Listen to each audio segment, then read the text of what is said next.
Luke chapter 19, verse 28 to 40. After Jesus has said this, He went on ahead, going up to Jerusalem. Ito na po yung triumphant entry ni Lord sa Jerusalem. Pagsisimula na po ng huling mga panahon niya. Okay? As He approached Bethphage and Bethany at the hill called Mount of Olives, He sent two of His disciples, saying to them, "Go to the village ahead of you, and as you enter it, you will find a colt or donkey tied there, which no one has ever ridden. Untie it and bring it here. If anyone asks you why you are untying it, say, the Lord needs it." Okay, sa Tagalog po nito, nung si Jesus po ay papunta na po sa Jerusalem, inutusan niya ang kanyang dalawang alagad.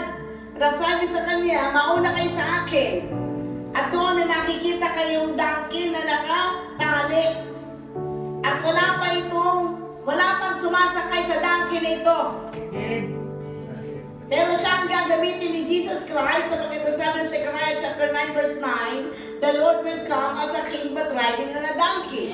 Because Jesus is always giving us an example with humility. Kahit anong pakiramdam mo pa na ikaw ang sagot, ikaw ang darating. Si Jesus na ngayong king eh. Siya na ngayon dumarating. The blessed is He who comes in the name of the Lord. Yung ating Savior, ating King. But yet, He chose, sabi ni Pastor, He chose the donkey than the horse. Because the horse represents war, but He comes for peace. Amen. Hindi lang peace ng isip mo, kundi peace with God. Amen. Because that's the first priority of Jesus Christ.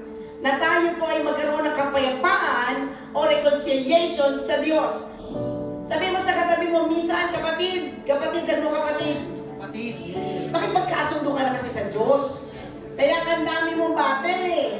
Ang dami mong problema. Mag-isa ka ng suntok ng suntok. Mag-isa kang laban ng laban. But Jesus Christ came because He wants to bring peace. Ngayon, yung kanya pong bigay na yan, He's riding in a donkey. It symbolizes humility. Amen? Sabi mo, pag tuwing kailangan ka, ng nanay mo, tatay mo, kaibigan mo, ng anumang sitwasyon, dating ka na may donkey lang, hindi horse. Dating ka, nakasakay ka lang sa donkey, hindi sa horse. Amen? And Jesus came with humility, even His offering an answer.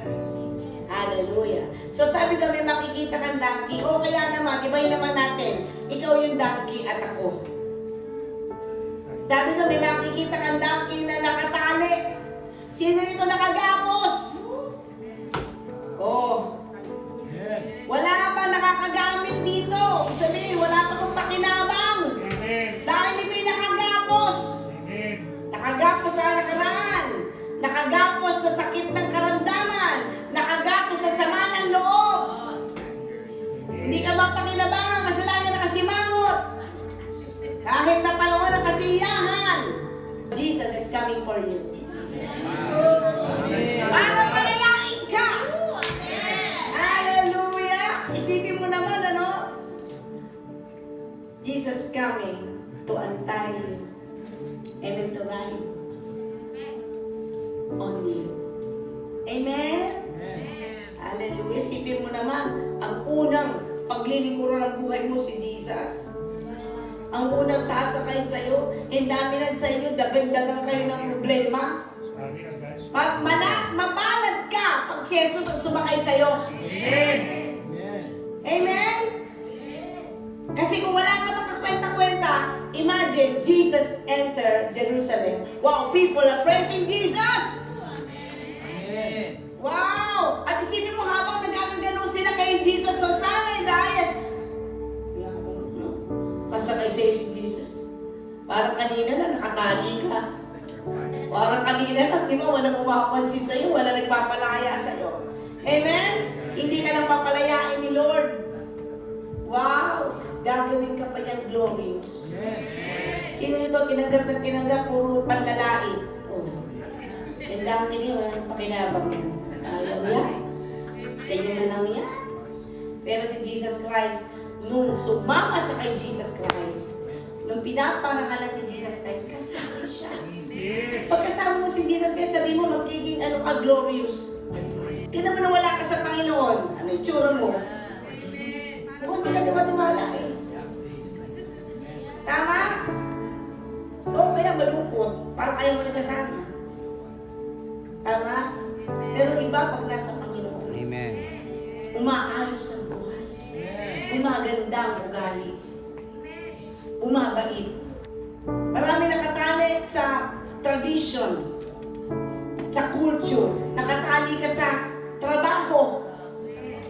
Without Jesus Christ, everywhere you go, life is the same. Subukan mo si Jesus Christ. I tell you, your life will be different. So tuloy natin basa. So they brought it to Jesus, threw their cloaks on the colt and put Jesus on it.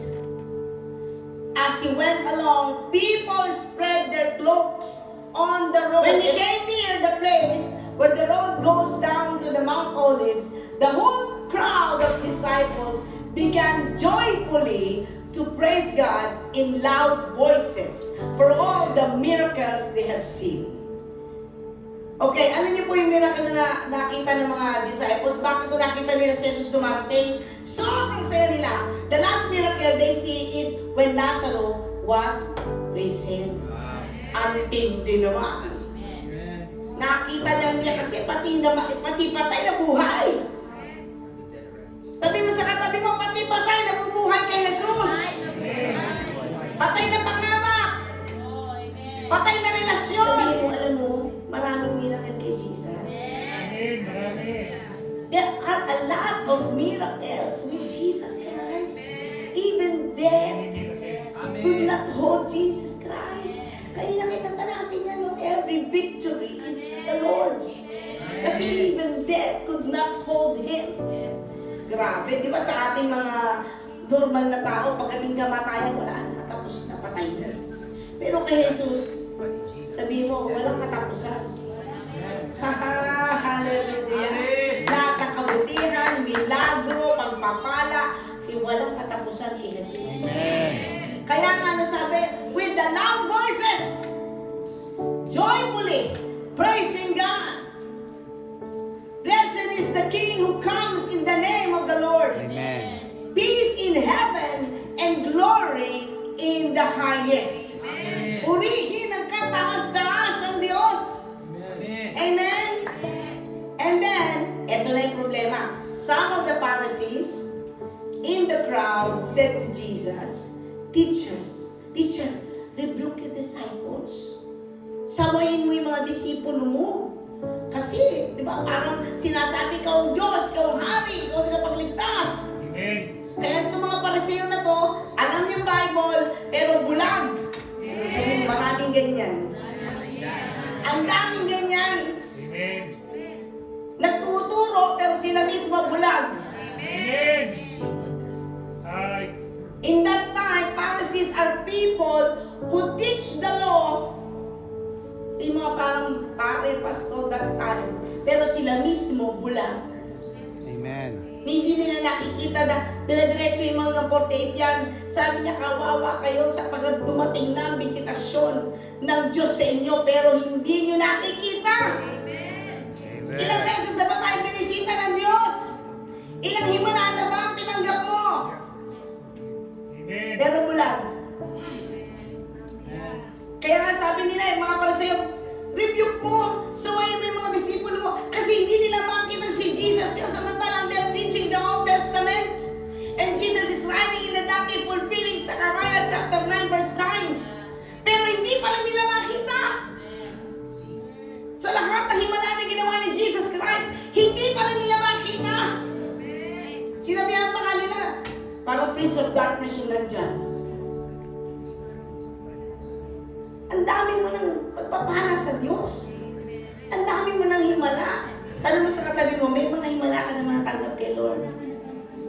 I tell you, sabi ni Jesus Christ, if they keep quiet, ito na, the stones will cry out.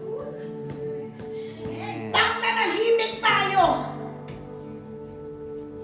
magsasalita ang mga bato.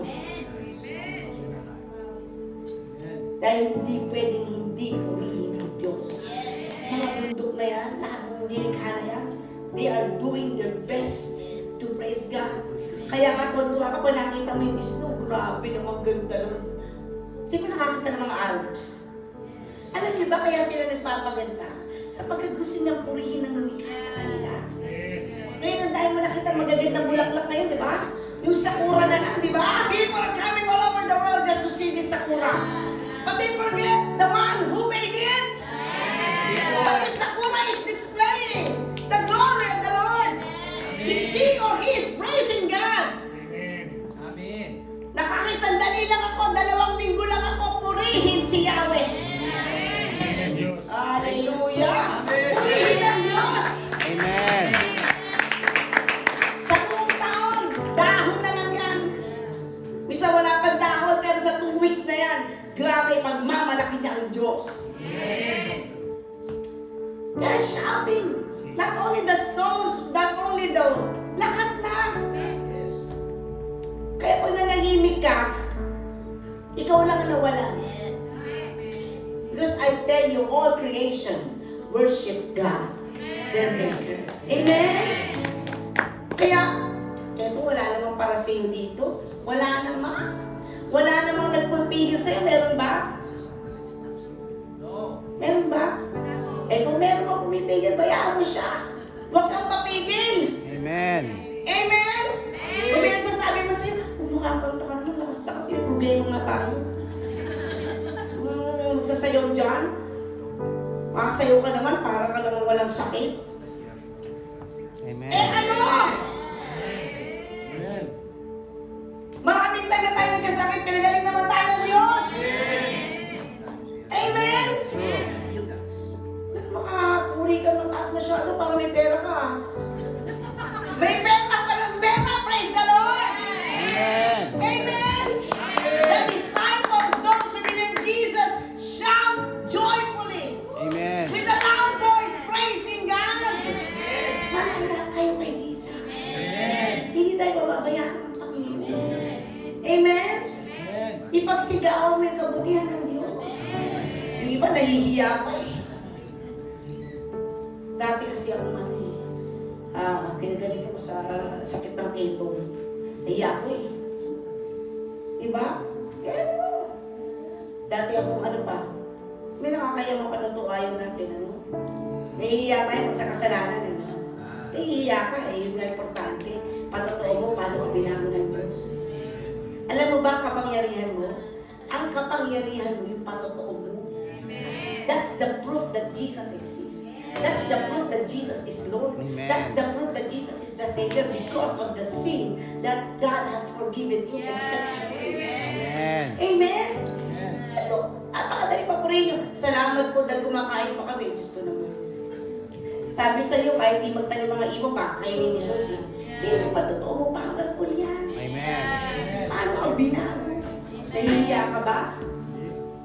Sabihin mo ba ngayon, pastor po ako, maganda sabihin, dati po ako naman yung masama. Mas masarap ipag malaki yun. Dati po akong magluloko, makakakita po ako tao, tingin ko magkano ako dito.